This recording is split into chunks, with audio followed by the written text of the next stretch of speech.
A landscape rake is a very specialized tool that's used primarily for picking up rocks and debris in an environment where you're wanting the soil prepped, leveled, and cleaned before planting.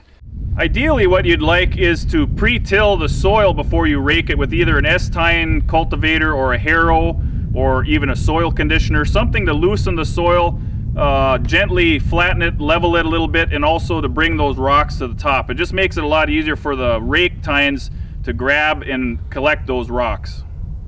The way this works is we have 12 tooth bars that are 72 inches long underneath this hood. They are bolted to 3 chains that drive the bars in a orbital motion, slowly grabbing and tilling and picking the debris out of the soil and raking it up into the bucket. The debris can then be carried and dumped off-site or into a container for disposal. The rake bars run at a slow enough speed so that they don't get damaged when they hit something hard. The tooth bar itself is made up of 1 inch by 2 inch rectangular tubing, so it's extremely strong in itself. These tooth bars are bolted to the chain, which means you can change them or flip them as they wear, which is really handy. Some other competitors out there have tooth bars that are welded to the chain. It's much harder to work with. So even though the tooth spacing is 1.5 inches, the adjacent tooth bars are staggered so that they track in between the preceding teeth. So that allows you to actually rake up rocks that are as small as 3/4 inch. The motor is on the left side and uses a chain to drive the top drive shaft. There's a hydraulic valve block on the back side which contains both a check valve and a relief valve. The relief valve is there to stop the operation if something should become lodged in the rake bars themselves. The check valve is there so that you can open the hood when you reverse the flow. So the way you operate a landscape rake is when you have the oil flow in the forward direction, the hood will close with gravity and the rake bars will slowly start to turn. When you reverse the oil direction, that will activate the check valve, which pushes the oil to the opening cylinder, which will pull the hood open and then allow you to dump the debris into the area that you're designated. So structurally, the landscape rake is made up of 2 main parts. There's a bucket on the back side and a hood that contains or shields the rake bars on the front side. The bucket has a backbone that runs a full width, and then there's pivot points on either end that hold the hood in the right orientation. On the edges of the hood here, you'll see we have some plate steel skid shoes. The skid shoes have 3 adjustment positions. Each is about a 1/2 inch difference.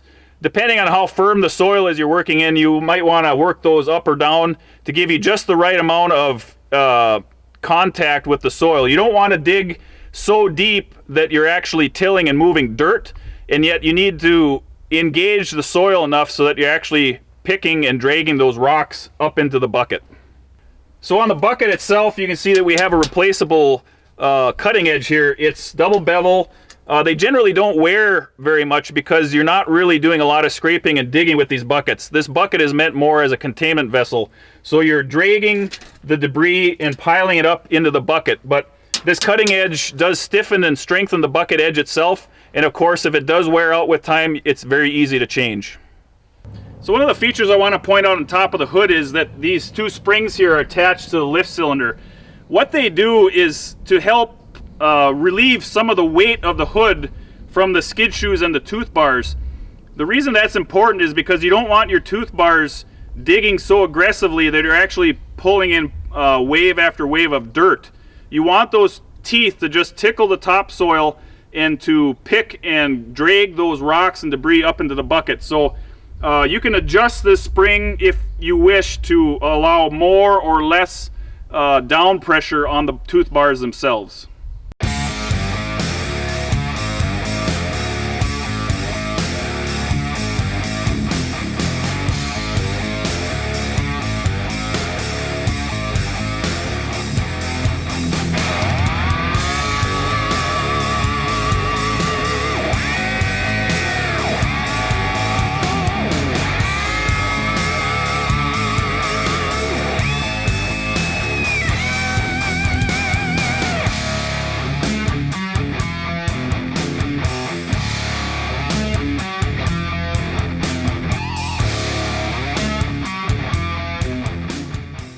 sure to check back later as we do more videos.